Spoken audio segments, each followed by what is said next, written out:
The cops were halfway up our driveway when my wife, still in pajama pants, lifted her badge with the kind of quiet authority that made grown men rethink their choices.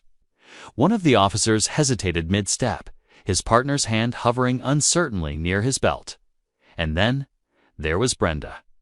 The HOA Karen's jaw fell open so wide, you'd think she'd swallowed a bug. "I'm going to need you to explain why you're trespassing on federal property," Sarah said coolly, her voice like ice slicing through the morning air. Brenda stumbled a step backward, her pastel cardigan fluttering like a surrender flag. Her voice dropped to a tremble. "No, my name's Mark Henderson. I'm a mechanical engineer who lives for quiet weekends, slow-smoked BBQ and over-engineered gadgets no one actually needs." 3 years ago, Sarah and I bought what we thought was our forever home on Maple Ridge Court. Big yard. No HOA, close enough to civilization for groceries, but far enough from neighbor drama, it was perfect. Or at least, that's what we believed when we signed the papers. Then came Brenda Carmichael, a one-woman storm in khakis and cardigans. She ran the Maple Ridge HOA like a tyrant in a floral scarf. The catch: our property wasn't part of the HOA. It hadn't been for 2 decades. Thanks to the original owner who fought tooth and nail to keep it independent. The welcome packet she left us said otherwise. Property records were ironclad. Our deed was crystal clear. None of it mattered to Brenda. She saw us as a threat to her community vision. At first, her antics were just dinner table jokes.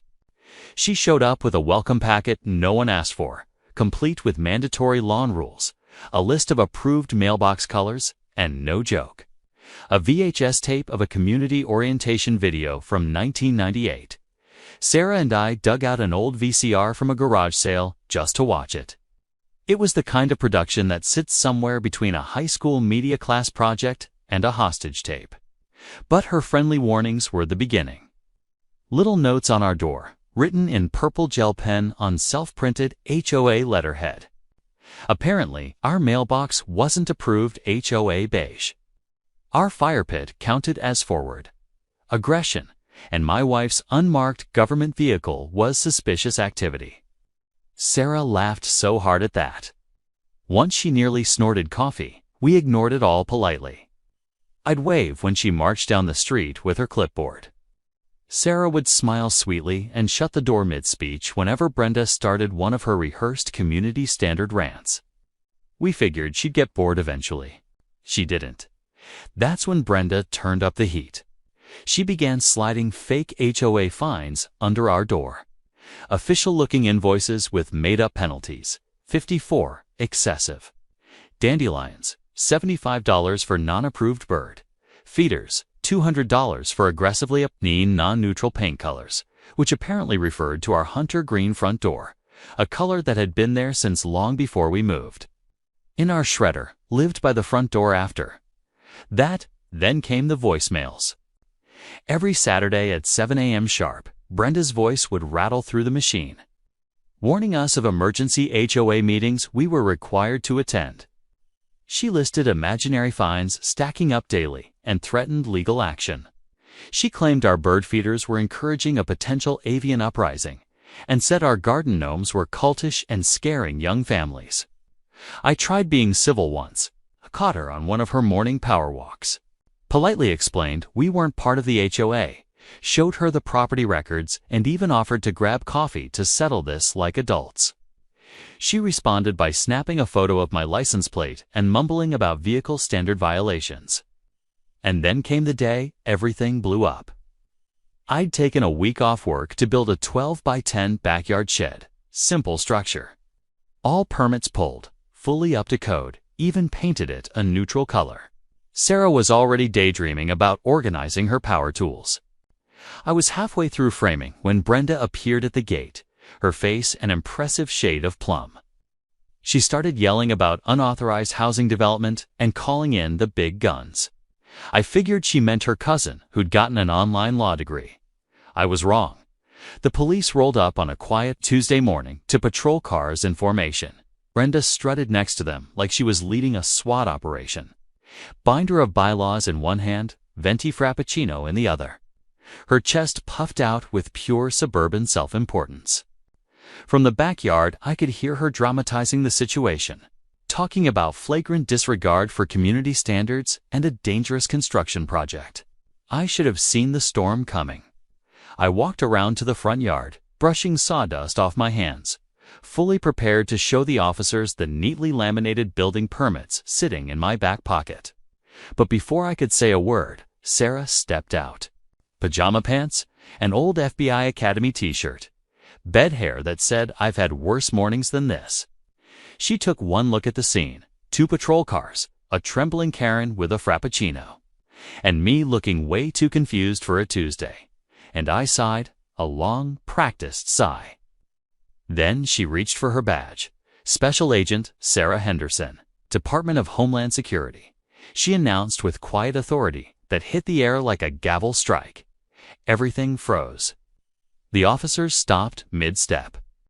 Brenda's hand shook so badly that the whipped cream on her drink threatened to fly off.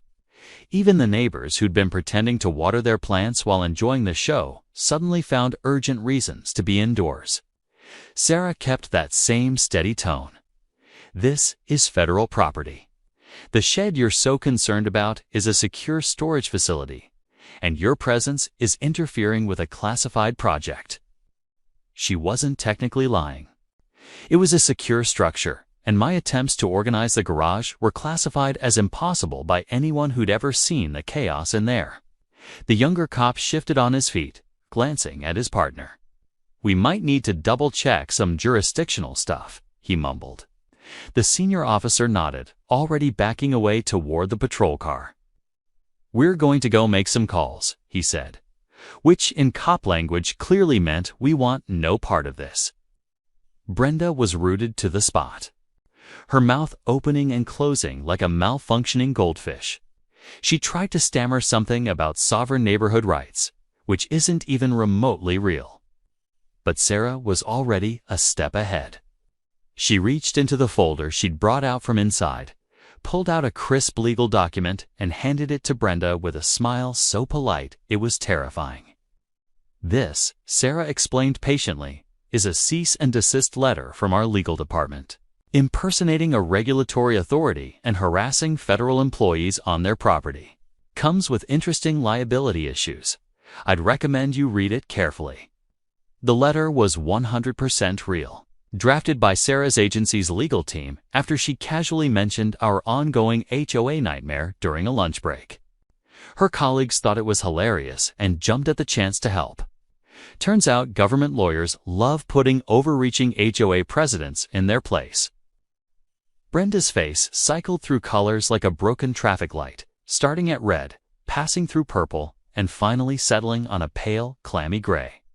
Her hands shook as she scanned the legal language. Federal statute violation, potential criminal charges.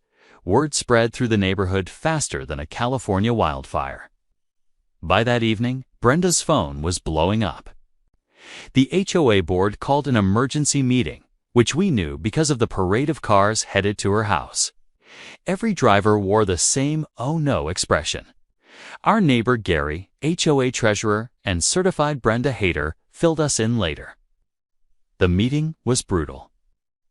The board's actual lawyer, a real one this time, not Brenda's cousin, explained in excruciating detail how her actions exposed the HOA to serious legal and financial risks. False reports, harassment, impersonating government officials, all lawsuit landmines. The vote was unanimous.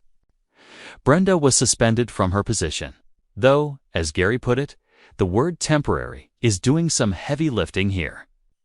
She was required to write formal apologies to us, the police department, and every single homeowner she'd falsely fined. The HOA's insurance company was especially focused on that last part. But Sarah wasn't done. At the next community event, a summer barbecue at the park, she delivered a presentation titled "Know Your Boundaries: HOA versus Federal Sovereignty." She made it mandatory for board members, but everyone was invited. She even handed out many pocket constitutions and bookmarks with key property law statutes. Brenda, seated in the back near the potato salad, looked like she wanted to disappear. She was forced to stand up and publicly apologize for what the board called gross overreach of authority. Reading from a stiff, prepared statement, she muttered her deep regret in a voice so faint it could barely compete with the sound of the lemonade cooler. But the real pain came afterward.